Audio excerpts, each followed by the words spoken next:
નમસ્કાર વિદ્યાર્થી મિત્રો, ધોરણ 12 કોમર્સ અને ધોરણ 12 આર્ટ્સ માં વિષય ઇકોનોમિક્સ એ અર્થશાસ્ત્ર વિષયનું 7મું ચેપ્ટર વસ્તી એટલે કે જનસંખ્યા એની આપણે શરૂઆત કરેલી છે। આગળ ઉપર આ ચેપ્ટરના 5 ભાગો આપણે ભણી ગયા છીએ।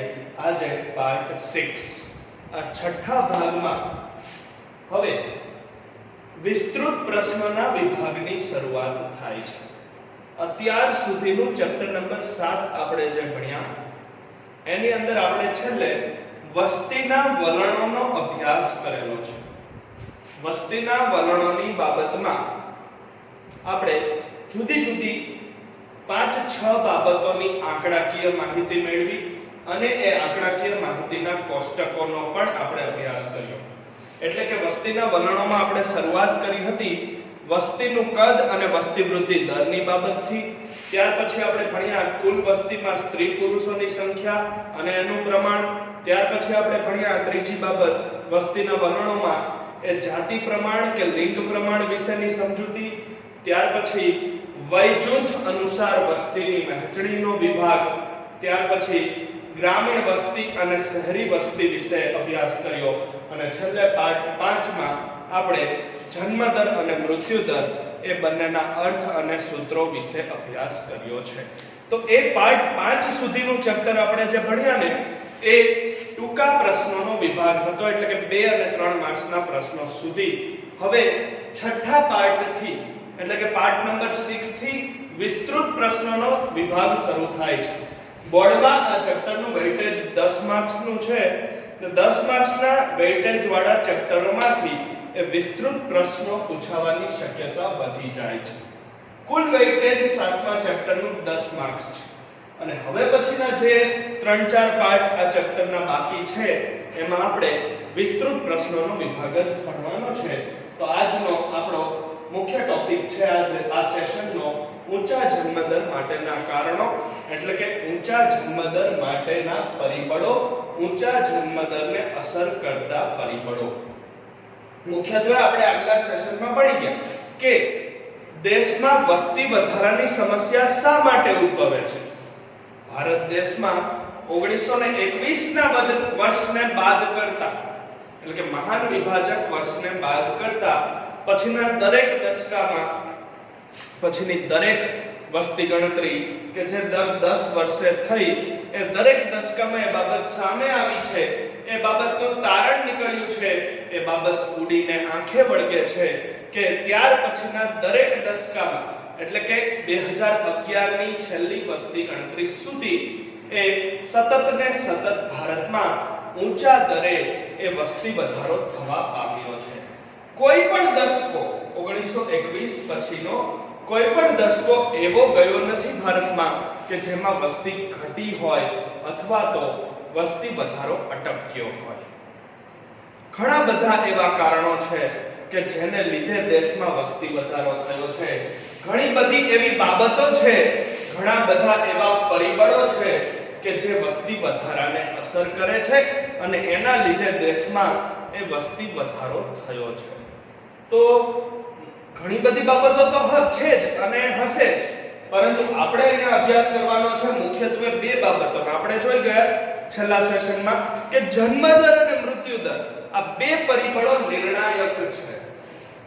આ 2 પરિબળો એવા છે કે જે વસ્તી વધારાને મહત્તમ અસર કરે છે। જન્મદર અને મૃત્યુદરમાં અસમતુલા સર્જાય તો જ, જન્મદર અને મૃત્યુદરમાં વિક્ષેપ પડે તો જ, જન્મદર અને મૃત્યુદર બંનેનું પ્રમાણ ખોરવાય તો અને તો જ ભારત દેશમાં વસ્તી વધારો અથવા તો વસ્તી વિસ્ફોટની સમસ્યા સર્જાય છે। આપણે જોઈ ગયા કે વસ્તી સંક્રમણના વિવિધ તબક્કાઓમાં જો જન્મદર અને મૃત્યુદર બંનેનું પ્રમાણ સમાન હોય તો વાંધો આવતો નથી। જો જન્મદર પણ ઊંચો હોય એટલે કે નવા બાળકોના જન્મો પણ વધુ થતા હોય અને એની સામે મૃત્યુ દર પણ ઊંચો હોય તો પછી વસ્તી વધારાનો પ્રશ્ન ઉદ્ભવતો જ નથી, વસ્તી વિસ્ફોટની સમસ્યા સર્જાતી જ નથી।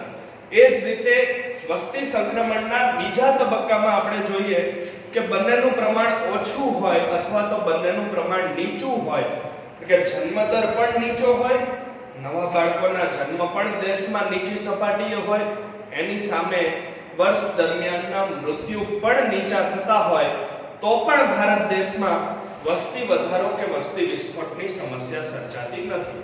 પણ સમસ્યા સર્જાય ક્યારે અથવા તો સમસ્યા ઉદ્ભવે ક્યારે, તો કે બંનેમાં વિક્ષેપ પડે તો. જન્મદર અને મૃત્યુદર બંનેનું પ્રમાણ ખોરવાય તો જ.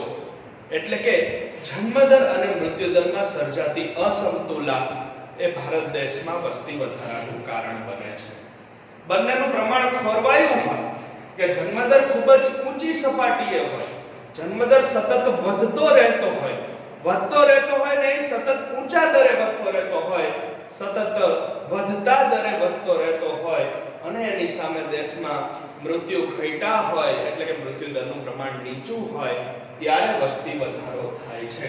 એટલે કે ભારત દેશમાં મુખ્યત્વે બે પરિબળો નિર્ણાયક છે. મુખ્યત્વે બે પરિબળો દેશના વસ્તી વધારાને એટલે કે વસ્તી વિસ્ફોટને અસર કરતા પરિબળો છે. પહેલું પરિબળ છે ઊંચો જન્મદર, એટલે કે વધતા જતા જન્મ, નવા બાળકોના ઇન્ક્રીઝ થયેલા જન્મ. દેશમાં એક વર્ષના સમયગાળા દરમિયાન પ્રત્યેક 1000 લોકોની વસ્તી દીઠ નવા જન્મતા બાળકોની સંખ્યાને એ જન્મદર કહેવાય છે. આગળના સેશનમાં આપણે જન્મદરની વ્યાખ્યા અને એને શોધવાનું સૂત્ર ભણી ગયા છીએ. એ જન્મદર ખૂબ જ ઊંચો હોય એટલે કે જન્મદર ઊંચી સપાટીએ રહેતો હોય દેશમાં, અને દર વર્ષે કે દરેક દશકામાં સતત એમાં વધતા દરે વધારો થતો જતો હોય, અને એની સામે એ નીચો મૃત્યુદર હોય એટલે કે ડિક્રીઝ થયેલો, ઘટેલો, ઓછો મૃત્યુદર હોય, મૃત્યુનું પ્રમાણ ઓછું હોય, મૃત્યુ ઘટેલા હોય, એટલે કે ઊંચો જન્મદર અને નીચો મૃત્યુદર. આ બે પરિબળોને કારણે જ દેશમાં વસ્તી વધારો અથવા તો વસ્તી વિસ્ફોટની સમસ્યા સર્જાય છે. તો હવે આ ચેપ્ટરમાં આપણે ઊંચા જન્મદર માટેના કારણો અથવા તો ઊંચા જન્મદરને અસર કરતા પરિબળો વિશે વિસ્તૃત પ્રશ્ન ભણવાનો છે. આ ચાર્ટ સ્વરૂપે પહેલા એની રજૂઆત કરેલી છે, અને ત્યાર પછી આપણે એક પછી એક મુદ્દા એ વિગતવાર સમજવાના છે. તો ચાર્ટમાં આપણને અહીંયા ત્રણ ભાગો દેખાય છે કે ઊંચા જન્મદરને અસર કરતા પરિબળોમાં એ કારણોને, એ પરિબળોને, એ બાબતોને મુખ્યત્વે ત્રણ વિભાગોમાં વર્ગીકૃત કરવામાં આવી છે. ઊંચા જન્મદર માટે કયા કયા જવાબદાર કારણો છે અથવા તો કઈ કઈ એવી બાબતો છે કે કયા કયા એવા પરિબળો છે કે જેને લીધે ભારત દેશમાં જન્મદર સતત ઊંચી સપાટીએ ટકી રહ્યો છે. એ ઊંચા જન્મદરને અસર કરતા કારણોમાં પહેલો વિભાગ છે સામાજિક પરિબળો. સામાજિક પરિબળોમાં ચાર પેટા પરિબળો છે. નંબર 1 સાર્વત્રિક લગ્ન પ્રથા, સાર્વત્રિક એટલે કે સર્વવ્યાપી. ત્યાર પછી બીજું પરિબળ નાની ઉંમરે લગ્ન અને વિધવા પુનઃલગ્ન. ત્યાર પછી ત્રીજું પરિબળ સામાજિક પરિબળની અંદર એ છે પુત્ર પ્રાપ્તિની ઘેલછા એટલે કે પુત્ર જન્મની તીવ્ર ઈચ્છા, અને ચોથું કારણ સંયુક્ત કુટુંબ પ્રથા. ત્યાર પછી બીજો ભાગ પડે છે ચાર્ટમાં આર્થિક પરિબળોનો. એ આર્થિક પરિબળોને પણ ત્રણ વિભાગોમાં વહેંચી શકાય, વર્ગીકૃત કરી શકાય. આર્થિક પરિબળોમાં પહેલું કારણ છે શિક્ષણનું નીચું પ્રમાણ, બીજું કારણ આવકની નીચી સપાટી, અને ત્રીજું બાળ મૃત્યુ દરનું ઊંચું પ્રમાણ ભારત દેશની અંદર. તો આ આર્થિક પરિબળો એવા ત્રણ પરિબળો છે કે જેમાં આર્થિક લેવડ દેવડ સંકળાયેલી છે. નાણાકીય કારણ એ જવાબદાર છે જન્મદરને ઊંચી સપાટીએ લઈ જવા માટે. અને ચાર્ટનો ત્રીજો વિભાગ છે એ અન્ય પરિબળો એટલે કે આર્થિક અને સામાજિક સિવાયના બીજા કેટલાક અન્ય કારણો પણ છે, બીજા કેટલાક અન્ય પરિબળો પણ છે કે જેને લીધે ભારત દેશમાં જન્મદર ઊંચી સપાટીએ ટકી રહ્યો છે. તેવા અન્ય કારણો અથવા અન્ય પરિબળોમાં બે મુખ્યત્વે એના પેટા પરિબળો જવાબદાર છે. એક ઊંચો પ્રજનન દર અને બીજું કુટુંબ નિયોજનના કાર્યક્રમ અંગેની માહિતીનો અભાવ. તો ચાર્ટ સ્વરૂપે રજૂઆત કર્યા પછી હવે ચાર્ટના ત્રણ ભાગોની વિગતવાર અને વિસ્તૃત સમજૂતી આપણે શરૂ કરવા જઈ રહ્યા છીએ. એમાં પહેલા આપણે સમજવાના છે સામાજિક પરિબળો. તો ભારતમાં જન્મદર ઊંચો રહેવા પાછળ સમાજની કેટલીક રૂઢિચુસ્ત અને ધાર્મિક માન્યતાઓ મહદ અંશે જવાબદાર છે. મહદ અંશે એટલે મોટા પ્રમાણમાં. મુખ્યત્વે ભારત દેશમાં રૂઢિવાદી કેટલીક રૂઢિવાદી પરંપરાઓને ધર્મ સાથે જોડી દેવામાં આવે છે એટલે એ ધાર્મિક બની જાય છે. અને એને લીધે એ રૂઢિચુસ્ત પરંપરાઓને લીધે એ ધાર્મિક રૂઢિવાદી માન્યતાઓને લીધે એ દેશમાં સતત ને સતત એ નવા બાળકોનો જન્મદર ઊંચી સપાટીએ રહેવા પામ્યો છે. સમાજની કેટલીક એવી માન્યતાઓ છે, કેટલીક એવી ધાર્મિક માન્યતાઓ છે, કેટલીક એવી જૂની પુરાણી રૂઢિચુસ્ત માન્યતાઓ છે કે જેને લીધે દેશમાં જન્મદર વધ્યો છે. તેમાં મુખ્યત્વે 4 કારણો જવાબદાર છે. નંબર 1, સાર્વત્રિક લગ્ન પ્રથા. સાર્વત્રિક એટલે સર્વવ્યાપી, બધે જ અમલમાં હોય, આખા ભારત દેશમાં બધા જ એનો અમલ કરતા હોય, એ સાર્વત્રિક એને કહેવાય છે. તો ભારતમાં લગ્ન વ્યવસ્થાને એક ધાર્મિક સંસ્કાર માનવામાં આવે છે. લગ્નને ધર્મ સાથે જોડી દેવામાં આવેલ છે. માનવ જીવનના જે 16 સંસ્કારો ગણાવ્યા છે ભારતીય વેદ, પુરાણો અને ધાર્મિક ગ્રંથો અનુસાર, બાળક માતાના ગર્ભમાં જન્મ લે ત્યારથી એ ગર્ભ સંસ્કારથી માંડી અને છેલ્લે મૃત્યુ સમયે અંતિમ સંસ્કાર, ત્યાં સુધીના હિન્દુ ધર્મની માન્યતા અનુસાર 16 ધાર્મિક સંસ્કારો વર્ણવ્યા છે.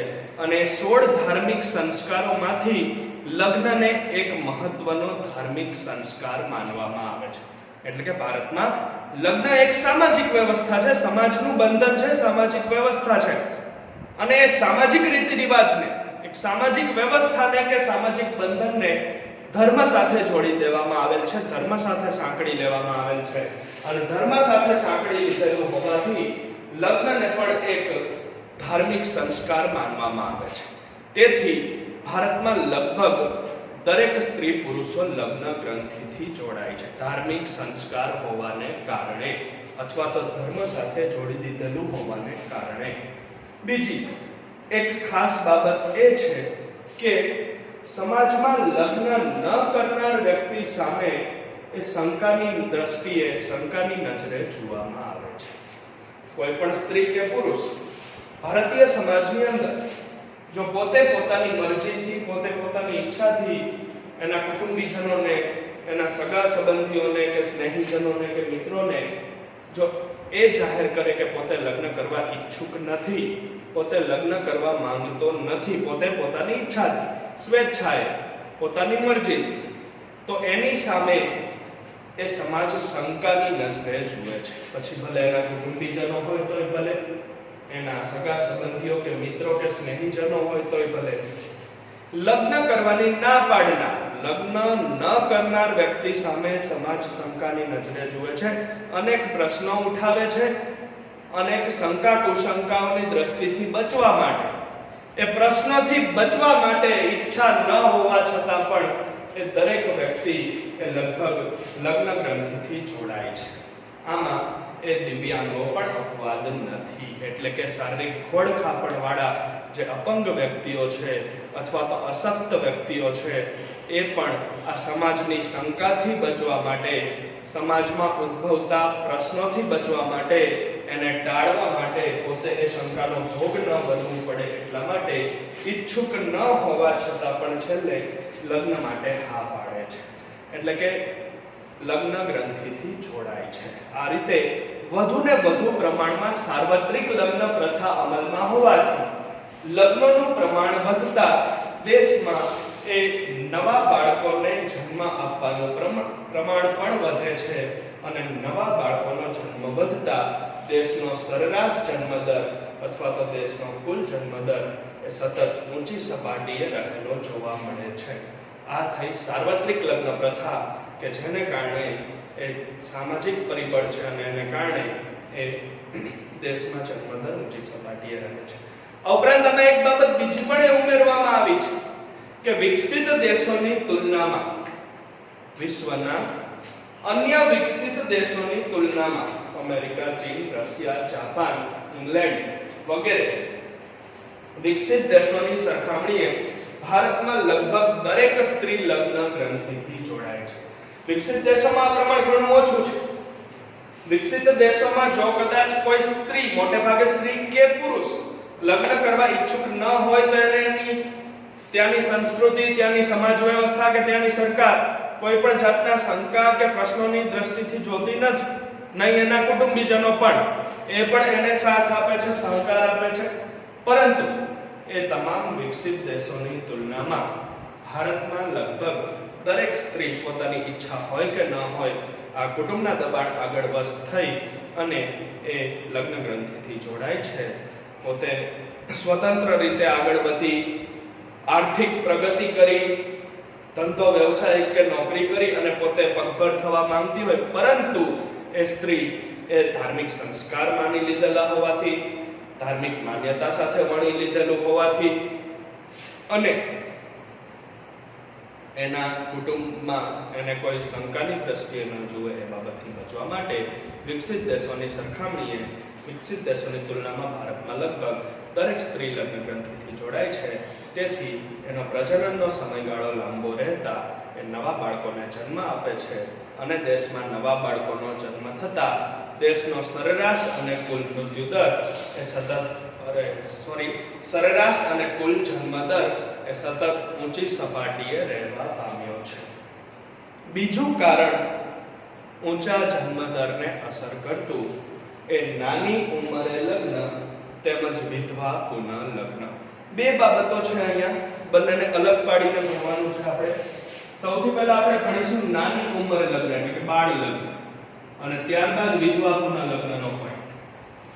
તો ભારત દેશમાં બાળ લગ્નને અટકાવતો કાયદો અમલમાં હોવા છતાં તેનો વાસ્તવિક અમલ થઈ શકતો નથી. એ કાયદો માત્ર કાગળ પર જ રહી જાય છે. ભારત દેશની કેન્દ્ર સરકારે અને દરેક રાજ્યોની રાજ્ય સરકારોએ પણ બાળ લગ્ન પ્રતિબંધક ધારો એટલે કે બાળ લગ્ન ઉપર પ્રતિબંધક કાયદો બનાવ્યો છે અને એને અમલમાં મૂક્યો છે. પરંતુ વાસ્તવિકતામાં એનો અમલ થઈ શકતો નથી. હજુ પણ દેશના ઘણા ખરા રાજ્યોમાં એ નાની ઉંમરે કન્યાઓના બાળ લગ્નો થતા જોવા મળે છે. રાજ્યો વાઇઝ એનું બ્રેકઅપ જોઈએ આપણે તો ખાસ કરીને બિહાર, ઉત્તર પ્રદેશ, મધ્યપ્રદેશ, છત્તીસગઢ, ઝારખંડ, પશ્ચિમ બંગાળ, આ ઉપરાંત ઘણા બધા એવા રાજ્યો છે, રાજસ્થાન, કે ત્યાં બાળ લગ્ન પ્રતિબંધક કાયદો ભારત દેશની કેન્દ્ર સરકાર અને જે તે રાજ્ય સરકાર દ્વારા બનાવી અને અમલમાં મૂક્યો હોવા છતાંય બે રોકટોક એ નાની ઉંમરે કન્યાઓના બાળ લગ્નો થતા જોવા મળે છે.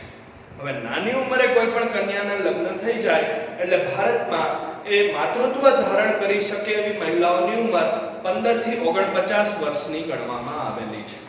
ભારતના સ્વાસ્થ્ય વિભાગના, ભારતના આરોગ્ય ખાતાના એક તારણ મુજબ ભારતમાં નવા બાળકોને જન્મ આપી શકે એટલે કે પ્રજનન ક્ષમતા ધરાવતી હોય એટલે કે માતૃત્વ ધારણ કરી શકે એવી મહિલાઓની ઉંમર એ 15 થી 49 વર્ષ, 15 થી 49 એટલે કે 15 થી 49 વર્ષની ગણવામાં આવેલ છે.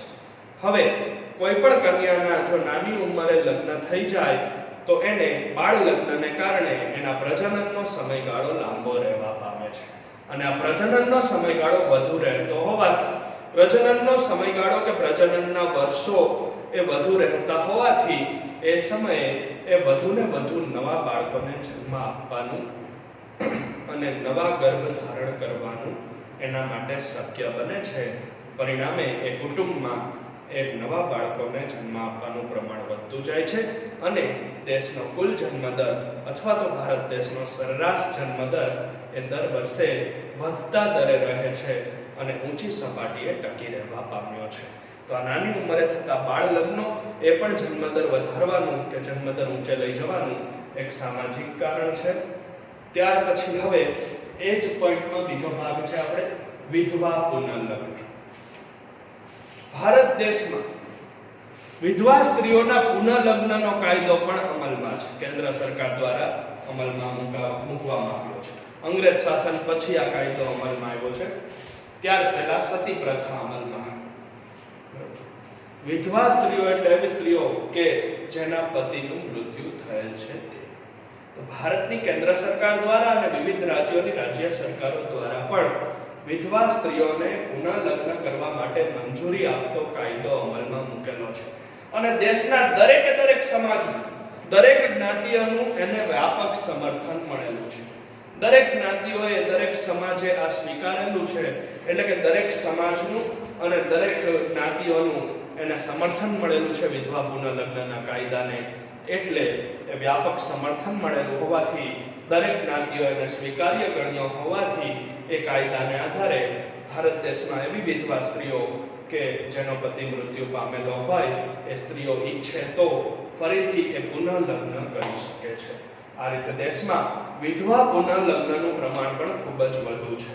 હવે મોટા પ્રમાણમાં વિધવા સ્ત્રીઓના પુનઃલગ્ન થતા હોવાથી એ વધુ પ્રમાણમાં વિધવા સ્ત્રીઓના પુનઃલગ્ન થતા હોવાથી એ વિધવા સ્ત્રીઓ પણ પુનઃલગ્ન બાદ નવા બાળકોને જન્મ આપે છે અને એ રીતે એ કુટુંબનો જન્મદર તો વધે જ છે, સાથે સાથે ભારત દેશનો કુલ જન્મદર પણ ઊંચી સપાટીએ કે ઊંચી ટકાવારીએ રહેવા પામે છે.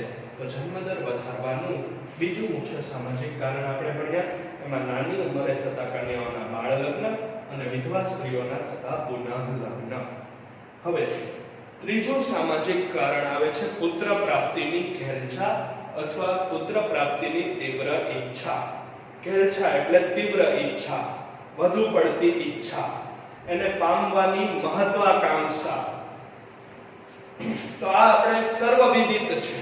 ભારત દેશની આ સર્વસામાન્ય પ્રકૃતિ છે કે ભારતીય સમાજ એ વર્ષોથી, આદિકાળથી, પ્રાચીન કાળથી ભારતીય સમાજ એ પુરુષ પ્રધાન સમાજ છે અને સમાજમાં એ પુત્રીઓના જન્મ કરતા એટલે કે દીકરીઓના જન્મ કરતા પુત્ર જન્મને વધુ મહત્વ આપવામાં આવે છે. પ્રાચીન કાળથી, આદિકાળથી, સદીઓથી ભારતના વેદો, પુરાણો, ધાર્મિક ગ્રંથોમાં પણ ઉલ્લેખ છે કે ભારતીય સમાજ વ્યવસ્થા એ હંમેશથી પુરુષ પ્રધાન સમાજ વ્યવસ્થા રહેવા પામી છે અને સમાજમાં ક્યારેય સ્ત્રીઓને પુરુષ સમોવડી ગણવામાં આવેલું નથી. હંમેશા દેશના દરેક કુટુંબો, દરેક જ્ઞાતિઓ એ દીકરીઓના જન્મ કરતા દીકરાના જન્મને એટલે કે પુત્ર જન્મને વિશેષ મહત્વ આપવામાં આવે છે. હવે આ પુત્ર જન્મને વિશેષ મહત્વ અપાય છે એના પાછળ પણ બીજા 2-3 સામાજિક અને ધાર્મિક કારણો જવાબદાર છે. એમાંનું એક ધાર્મિક કારણ પુ નામના નર્કમાંથી તારે તે પુત્ર. હિન્દુ ધર્મ અનુસાર માનવીના મૃત્યુ બાદ, માનવ જીવન સમાપ્ત થયા બાદ એ સ્વર્ગ અને નર્ક એ 2 માર્ગ બતાવેલા છે કે જે એ મરનાર વ્યક્તિના કર્મોને આધારે નક્કી થાય છે. એ વિવિધ જુદી જુદી 108 પ્રકારની નર્કમાંથી એક નર્ક એટલે કે પુ, એ પુ નામના નર્કમાંથી તારે તે પુત્ર એટલે કે જો સંતાનમાં એ મરનાર વ્યક્તિને પુત્ર હોય અને પુત્ર એને અગ્નિદાહ આપે, પુત્ર એનું ક્રિયાકર્મ કરે તો એ વ્યક્તિ પુ નામના નર્કમાં જતો બચે છે, પુ નામના નર્કમાંથી તરી જાય છે. આવી એક ધાર્મિક માન્યતા એ હિન્દુ ધર્મમાં પ્રચલિત છે અને એ માન્યતાને લીધે પણ એ વધુ ને વધુ પુત્ર જન્મને મહત્વ આપવામાં આવે છે. સંતાનમાં દીકરીઓ હોવા છતાં પણ એ પુત્ર પ્રાપ્તિની ઈચ્છામાં કુટુંબમાં નવા વધુ ને વધુ બાળકોનો જન્મ થવા દેવામાં આવે છે. કુટુંબનો જન્મદર તો વધે જ છે, સાથે સાથે ભારત દેશનો કુલ અને સરેરાશ જન્મદર પણ ઊંચી સપાટીએ રહેવા પામે છે. ત્યાર પછી બીજું એક કારણ છે કુટુંબના વંશવેલાને આગળ વધારવા માટે કે જો સંતાન તરીકે કોઈ પણ દંપતીને સંતાનમાં પુત્ર હોય તો એ કુટુંબનો વંશવેલો જળવાઈ રહે, કુટુંબનું વટવૃક્ષ અને વંશવૃક્ષ આગળ વધે. એટલા માટે વંશવેલાને આગળ વધારવા માટે પણ ભારતીય સમાજમાં પુત્ર પ્રાપ્તિની અને પુત્ર જન્મની વિશેષ મહત્વતા છે. ત્યાર પછી ત્રીજું અને સૌથી મહત્વનું કારણ કે ભારતીય સમાજમાં એવી માન્યતા છે કે માતા-પિતાના ઘડપણમાં, માતા-પિતાની વૃદ્ધાવસ્થામાં એમને આર્થિક સહારો આપવા માટે એ પુત્ર તો હોવો જ જોઈએ સંતાનમાં અને એ માતા પિતાના મૃત્યુ બાદ એમની પાછળ એમના ક્રિયાકર્મો કરવા માટે, એમની પાછળ દાન દક્ષિણા કરવા માટે અને એમની પાછળ શ્રાદ્ધ કાર્ય કરવા માટે એ પુત્ર હોય તો જ એ આ બધા કાર્યો કરી શકે છે અને તો જ માતા પિતાના મૃત્યુ બાદ એ મોક્ષ મળે છે, મુક્તિ મળે છે. આવી ઘણી બધી ધાર્મિક અને રૂઢિચુસ્ત માન્યતાઓ ભારતીય સમાજમાં પ્રચલિત છે કે જેથી એક જે તે કુટુંબમાં સંતાન તરીકે 2 કે 3 દીકરીઓ હોય તો પણ આ બધી ધાર્મિક માન્યતા કે પૂનામના નર્કમાંથી તારે તે પુત્ર વંશવેલાને આગળ વધારવા માટે પુત્ર જન્મ જરૂરી, માતા પિતાના મૃત્યુ બાદ એમનું દાન પુણ્ય અને ક્રિયાકર્મ કરવા માટે, શ્રાદ્ધ કર્મ કરવા માટે પુત્ર જન્મ જરૂરી, આ ઉપરાંત માતા પિતાના ઘડપણમાં એટલે કે વૃદ્ધાવસ્થામાં આર્થિક સહારો તો જ મળી રહે જો પુત્ર હોય તો, આ બધા કારણોસર સંતાનમાં 2 કે 3 દીકરીઓ હોય તો પણ એ કુટુંબમાં હજુ પણ એ પુત્ર જન્મની તીવ્ર ઈચ્છાને લીધે, પુત્ર જન્મની ઉત્કંઠાને લીધે, પુત્ર જન્મની ઘેલછાને લીધે એ નવા બાળકોનો જન્મ થવા દેવામાં આવે છે અને નવા બાળકોનો જન્મ વધે એટલે કુટુંબનો, એ દેશનો અને કુલ અને સરેરાશ જન્મદર પણ સતત ઊંચી સપાટીએ રહેવા પામે છે. સામાજિક કારણોમાં હવે આપણે ચોથું કારણ ભણવાનું છે સંયુક્ત કુટુંબ પ્રથા, જોઈન્ટ ફેમિલી સિસ્ટમ. તો ભારતીય સમાજ હજી પણ ગ્રામીણ પ્રધાન છે. મોટા ભાગની વસ્તી દેશની 68% જેટલી વસ્તી 2011 ની ગણતરી મુજબ આપણે આગલા સેશનમાં ભણી ગયા છે. દેશની કુલ વસ્તીમાંથી લગભગ 68% વસ્તી એ ગ્રામ્ય વિસ્તારોમાં વસવાટ કરે છે આજે પણ. એ હાલમાં પણ ગ્રામીણ વિસ્તારોમાં મોટે ભાગે સંયુક્ત કુટુંબ પ્રથા અમલમાં છે. શહેરોમાં તો વિભક્ત કુટુંબો છે પણ શહેરો કરતા ગામડાઓની પરિસ્થિતિ કંઈક અંશે હકારાત્મક છે કે જેમાં મોટા ભાગના દેશના ગ્રામ્ય વિસ્તારોમાં આજે પણ એ સંયુક્ત કુટુંબ પ્રથા અમલમાં છે એટલે કે જોઈન્ટ ફેમિલી સિસ્ટમ નો અમલ થયેલો છે. તેથી કુટુંબમાં ગમે તેટલા નવા બાળકો જન્મે તો એ નવા જન્મ લેતા બાળકના ઉછેરની જવાબદારી એ નવા જન્મનાર બાળકની પાછળ જે કંઈ ખર્ચ કરવો પડશે, એના આરોગ્ય પાછળ કે એના શિક્ષણ પાછળ કે બાળકને મોટું કરવા પાછળ જે કંઈ પણ આર્થિક ખર્ચ થાય છે, જે કંઈ પણ નાણાંનો ખર્ચ થાય છે એ કુટુંબના કમાનાર બધા સભ્યો વચ્ચે વહેંચાઈ જાય છે. એટલે એ સંયુક્ત કુટુંબ પ્રથા હોય અને એમાં બાળક મોટું થઈ જશે, કોઈ વિશેષ આર્થિક બોજો પડ્યા વગર, કોઈ વિશેષ ખર્ચ કર્યા વગર એ વધુ ને વધુ સંતાનો મોટા થઈ જશે એવી આશા માતા પિતા રાખે છે. અને એટલે કારણ કે સંયુક્ત કુટુંબની અંદર એ કમાનાર દરેક સભ્યો વચ્ચે બાળ ઉછેરની જવાબદારી વહેંચાઈ જાય છે. બાળ ઉછેરની જે આર્થિક જવાબદારી છે, નવું બાળક જન્મે એટલે એના આરોગ્ય પાછળ, એને પોષણયુક્ત ખોરાક આપવા પાછળ, એના શિક્ષણ પાછળ એ ખૂબ ખર્ચ થાય છે. પણ સંયુક્ત કુટુંબ પ્રથા જે અમલમાં છે એવા મોટા ભાગના ગ્રામીણ વિસ્તારોમાં એવી માન્યતા છે કે જેટલા પણ નવા બાળકો જન્મે કુટુંબમાં એનો જે કંઈ ખર્ચ થાય એ બધા કમાનાર સભ્યો વચ્ચે વહેંચાઈ જાય છે. કોઈ એક વ્યક્તિ ઉપર એનો આર્થિક બોજ પડતો નથી. એટલે એ આર્થિક જવાબદારી વહેંચાઈ જતી હોવાથી એ સંયુક્ત કુટુંબ પ્રથાને લીધે એ વધુ ને વધુ નવા બાળકોનો કુટુંબમાં જન્મ થવા દેવામાં આવે છે. તેને લીધે એ કુટુંબનો જન્મદર તો વધે જ છે, સાથે સાથે દેશનો કુલ જન્મદર પણ એ ઊંચી સપાટીએ રહેવા પામે છે. તો આ થયા ઊંચા જન્મદરના સામાજિક કારણો, જેમાં સાર્વત્રિક લગ્ન પ્રથા, નાની ઉંમરે લગ્ન તેમજ વિધવા પુનઃલગ્ન, પુત્ર પ્રાપ્તિની તીવ્ર ઈચ્છા અથવા તો ઘેલછા અને સંયુક્ત કુટુંબ પ્રથા એ 4 સામાજિક મુખ્ય પરિબળોને લીધે દેશનો જન્મદર ઊંચી સપાટીએ રહેવા પામ્યો છે. નેક્સ્ટ સેશનમાં આપણે ઊંચા જન્મદર માટેના આર્થિક પરિબળો અને અન્ય પરિબળોનો અભ્યાસ કરીશું.